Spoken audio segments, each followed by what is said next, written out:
Over the last few years, Jagex has been discussing the idea of reworking the wilderness to make both bossing and PvP more popular. Well, today, Jagex released a ton of information about what's coming, and we can expect big changes to the bosses with new mechanics and dungeons, but also new weaponry with huge bonuses. Jagex is planning to add a new sword called the Void Waker, which is a tier 75 melee weapon with similarities to the Karasi sword from RS2. It's going to be the best in slot non-degradable strength training weapon for 75 attack, almost on par with the Abyssal Whip, but it lets you train strength.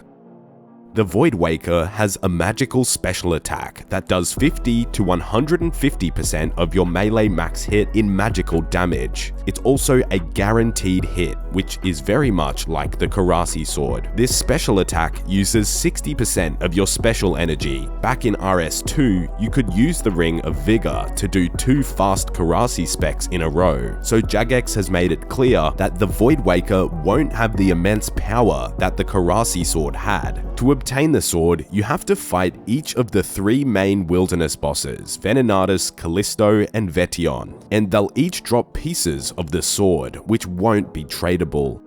So that's 1 of 4 new weapons that are being introduced, and the remaining 3 are all upgrades of the current wilderness weapons that we have in-game.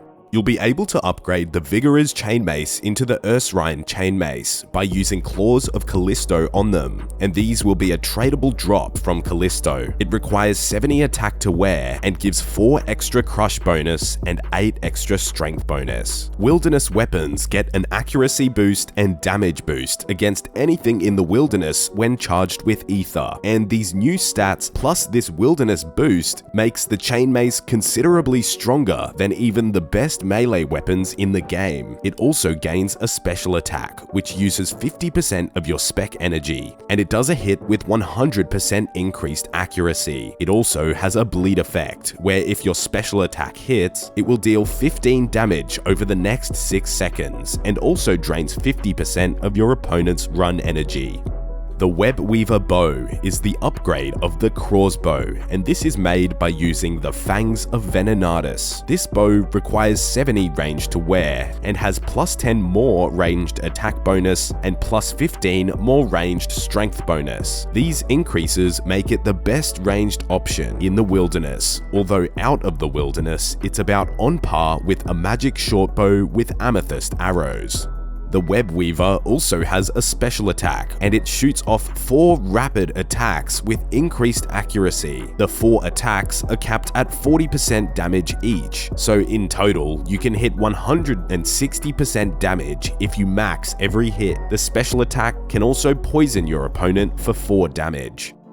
By using a Skull of Vetion on the Thammaron Scepter, you're able to obtain the Accursed Scepter. This magic weapon will have a magic attack bonus of 22, and its max hit will be your magic level divided by 3 minus 6. So at 99 magic, your max hit will be 27. In the wilderness, the new scepter is considerably better than even a harmonized nightmare staff. There's also a new special attack which uses 50% of your energy, and it does a hit with a 50% increased max hit and 50% more accuracy. If your spec deals damage, the target also has their defense and magic level reduced by 15%.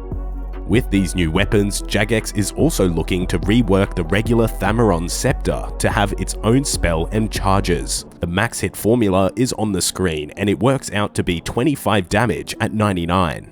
So those are the 4 new weapons. Now let's talk about the rework to the bosses. In the news post, Jagex explains that the current wilderness bosses aren't what they hoped for, particularly for teams, and the best way to kill them are through safe spots. Also, the risk to reward isn't worthwhile for many players, since options like Vorkath or Zulrah provide far better GP per hour, so Jagex would like to change the drops for all 3 wilderness bosses to be more on par with the Alchemical Hydra or Vorkath's GP per hour, so this is around 4 mil per hour. They'd like to up the difficulty of the bosses to make them more team focused, but Jagex won't make them too difficult to ensure that you can still defend yourself from PKers. For those players that prefer soloing, Jagex will still include a single-way combat version of the 3 bosses, but they'll have less valuable drops and will likely not drop the items that are used to upgrade the weapons.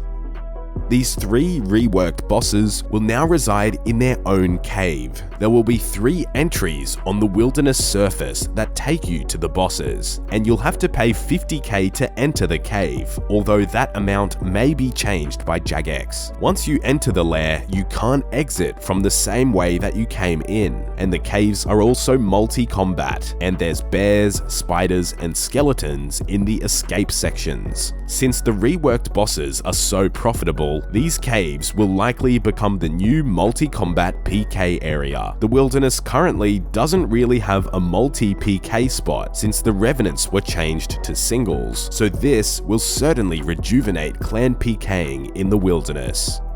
With the rework, Jagex is making a few changes to the Dragon Pickaxe. The Calphite Queen's drop table will drop the Dragon Pickaxe at a rate of 1 in 400, and this gives players a safe way to obtain it.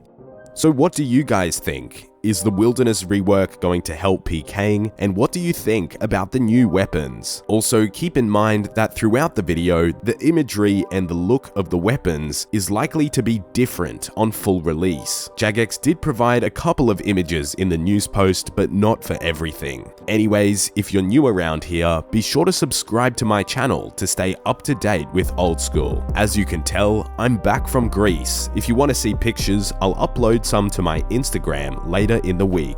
Thanks for watching.